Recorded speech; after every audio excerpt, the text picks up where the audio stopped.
Does your knees hurt? Does your back hurt? Would you like to know how to solve that? Maybe have good mobility all throughout retirement? You'll want to listen to this episode. We have a great guest, Mercedes Fernandez. She's going to tell us how to handle all of those things. To learn more about how to secure your retirement and all the different elements you need to know, please subscribe to our channel and hit the bell so you'll be notified when we release episodes every Monday. We have helped hundreds of our clients gain clarity and get on the path to a great retirement. Now it's your turn. Let's dive in.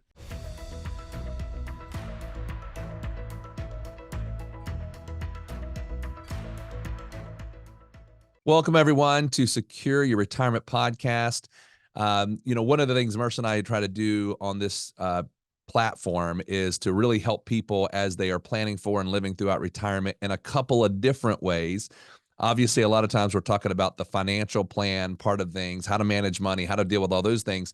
But one of the objectives we've had since we started the podcast is to have episodes that are really around lifestyle, meaning how do I live, like literally live in retirement and be able to navigate all kinds of things as far as I've got to change as I get older or I am in retirement longer. And so today we're very happy and excited to have with us a special guest, Mercedes Fernandez. Today she's with us from California, but she lives in Belgium, which is exciting. So thank you so much, Mercedes, for coming on and chatting with us today. Thank you both for having me. I'm very excited actually to have this conversation with you.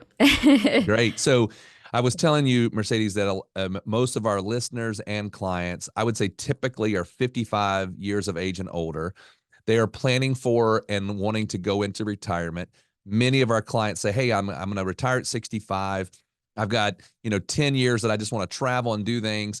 But I would say that a lot of our clients are very conscious about wanting to be healthy, making sure that they can, have as much of an active role in retirement. And I know that you help clients in this topic of mobility. So I'm just going to ask you first, could you kind of tell us a little bit of your background, just so our listeners know who they're talking with and who they're listening to, and how that ties into this concept of mobility? Yes, absolutely. Again, my name is Mercedes, and I'm a geriatric kinesiologist. And kinesiology is a really big word.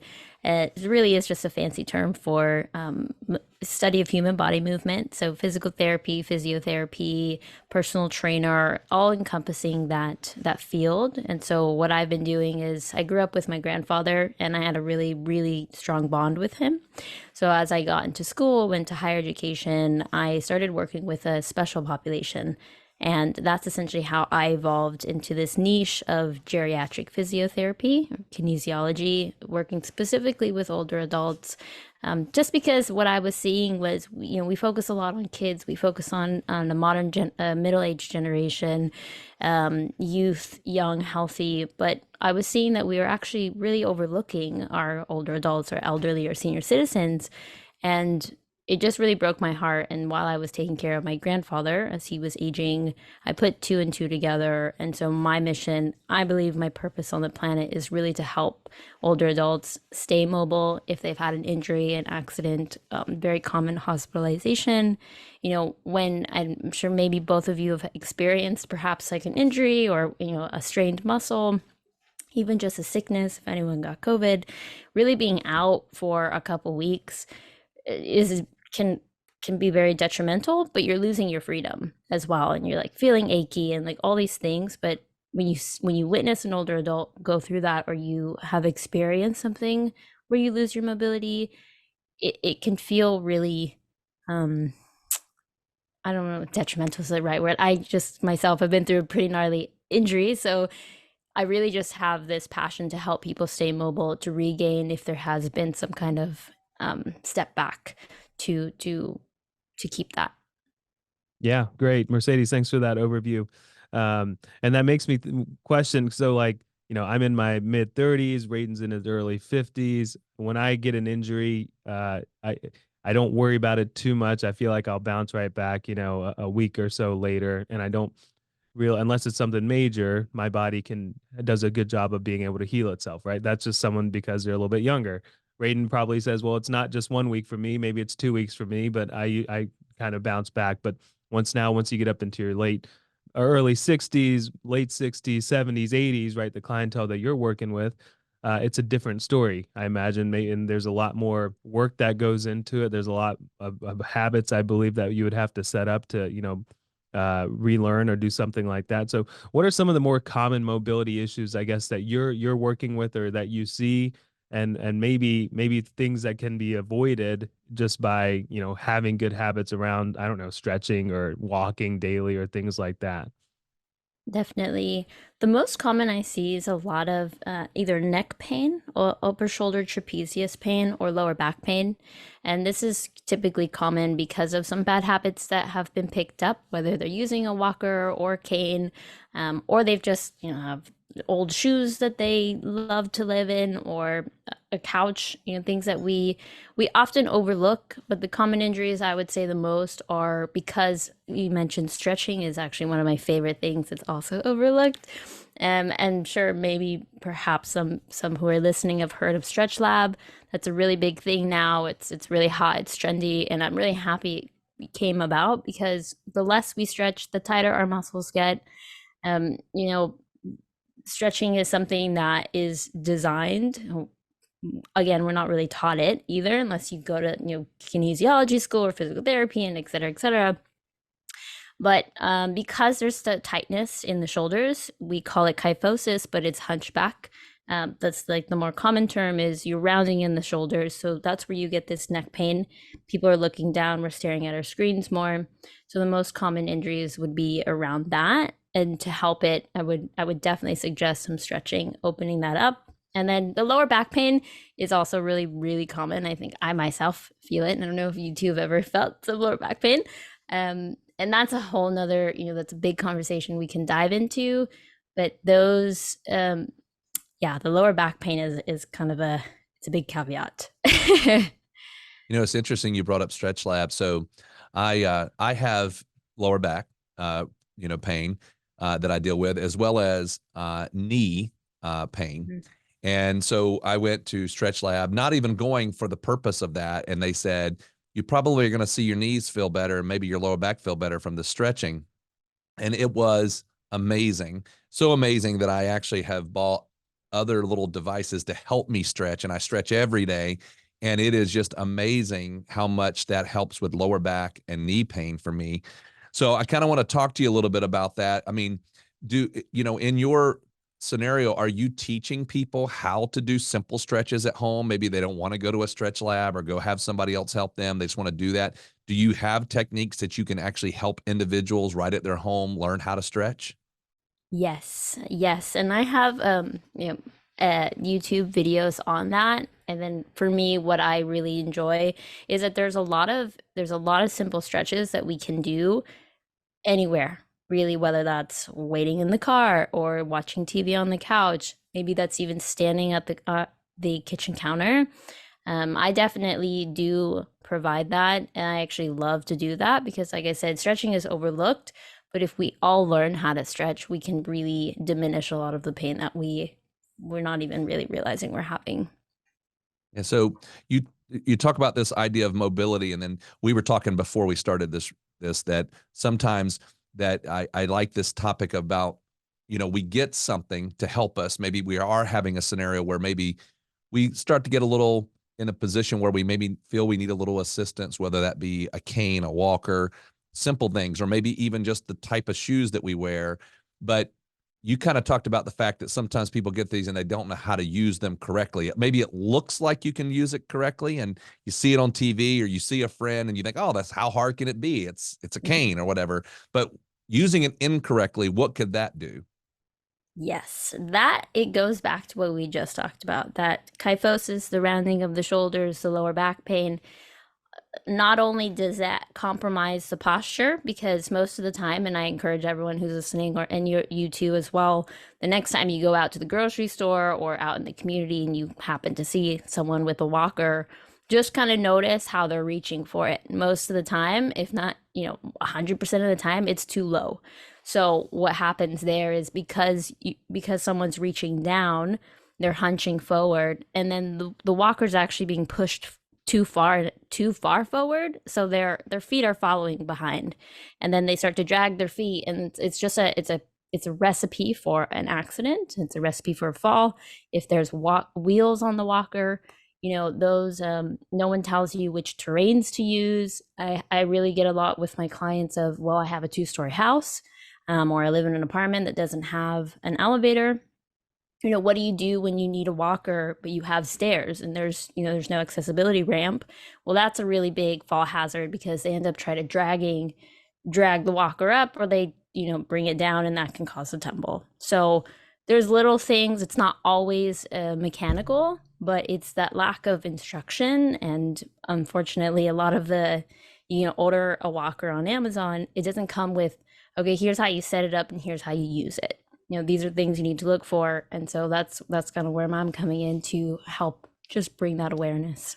Right. Yeah. I mean, to me, it's just like any type of exercise, right? If you walk into a gym and you just get on a machine without knowing how to properly operate that machine, or lifting free weights or doing something like that, you could really hurt yourself. Mm-hmm. Whereas some of these mobility aids, they're designed to help you get through whatever you're getting through, but they're still a tool that you really have to learn and use properly. And also it needs to be, I would think, somewhat catered to, your metrics as far as how tall you are and those things like that. So that makes perfect sense, but I can see how it can be overlooked. You mentioned like the house and fall hazards and stuff. What are you seeing in the house that create issues, and things that people could be thinking about how their house is set up? Maybe, even as simple as maybe don't keep your pots and pans on the very bottom drawer, maybe make them more accessible. I don't know. What do you see?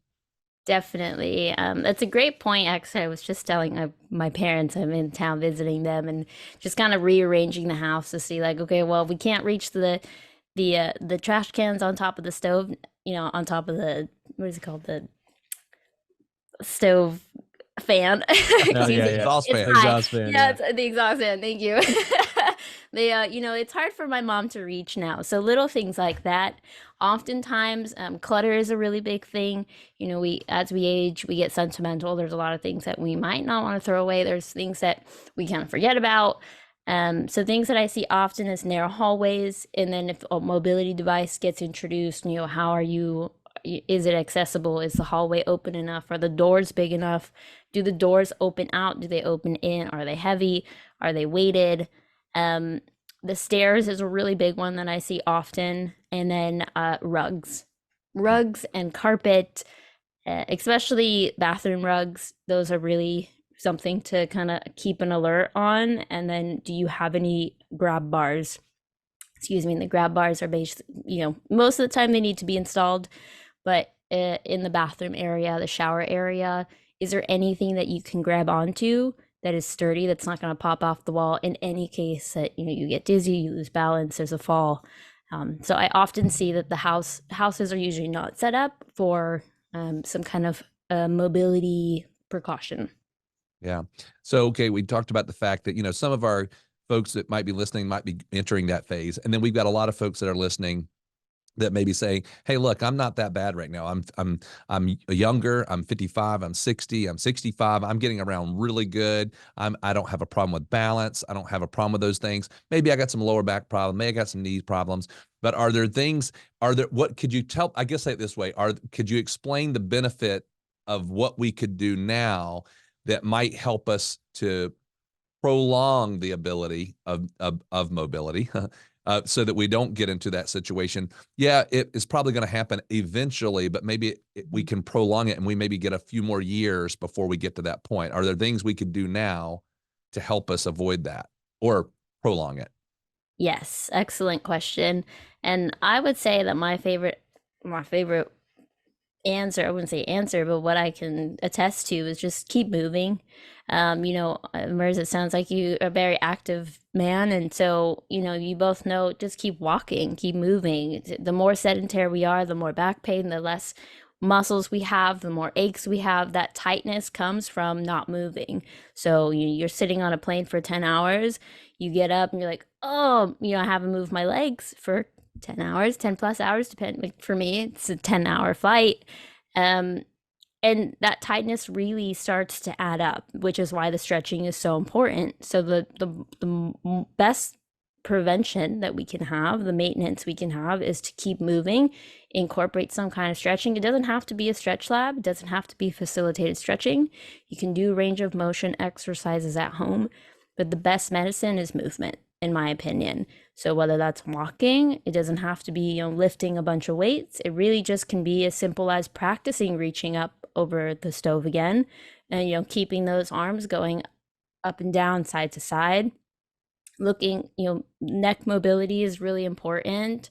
Yeah, I would say just little exercises. And my favorite to say this last part is, it doesn't matter where we are, whether we're at the grocery store, we're at home, we're in bed, is as long as we're moving. So like just kind of moving with our feet, wiggling our toes, doing some toe raises, lifting up on our toes, kind of going up and down, squeezing the bum actually is really great for lower back. So you can do that at the grocery store.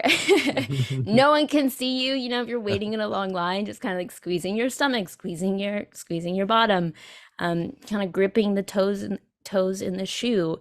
These little things are going to help integrate a habit of momentum, of movement, and that's going to help kind of prolong the sedentary, because once you start to stop moving, it's harder for you to start a regimen.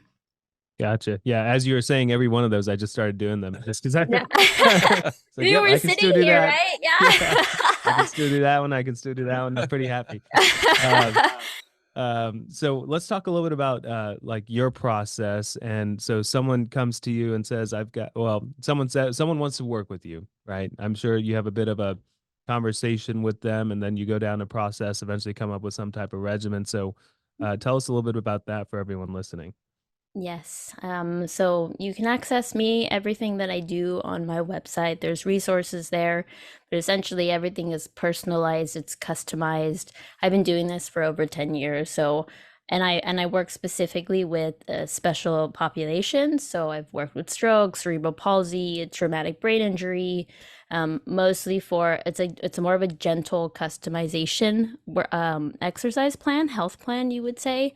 I don't do any medicine or medical. I can't prescribe that, but essentially we meet, we go over what are your needs, what is it that any chronic conditions you have, what are your goals.